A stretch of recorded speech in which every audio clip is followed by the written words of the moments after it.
वह जो यह सोचता है कि आत्मा को मारा जा सकता है या आत्मा मर सकती है, वे दोनों ही अज्ञानी है। वास्तव में आत्मा न तो मरती है और न ही उसे मारा जा सकता है।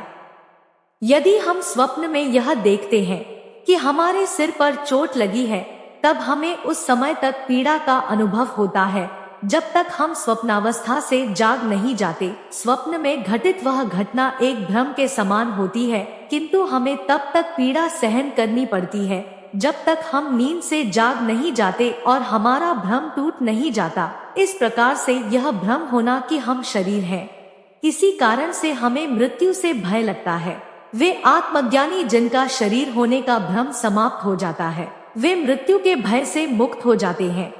कोई यह भी कह सकता है कि यदि कोई किसी को मार नहीं सकता, तब फिर किसी की हत्या करना दंडनीय अपराध क्यों कहलाता है? इसका उत्तर यह है कि शरीर आत्मा का वाहन है और किसी भी मनुष्य के वाहन अर्थात शरीर की हत्या करना हिंसा है, जो क्षमा योग्य नहीं है। वेदों में स्पष्ट किया गया है कि मा हिंस्यात् सर्वभूतानि अर्थात किसी पर हिंसा मत करो।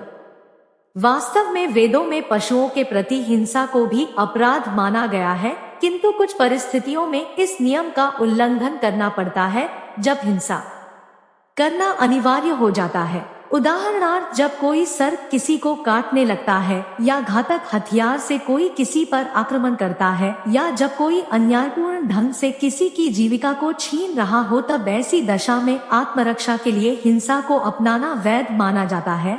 वर्तमान स्थिति में अर्जुन के लिए हिंसा या अहिंसा दोनों में क्या और क्यों उचित है, भगवान श्री कृष्ण उसे यह भगवद गीता के आगे आने वाले संवादों के माध्यम से विस्तार पूर्वक समझाएंगे।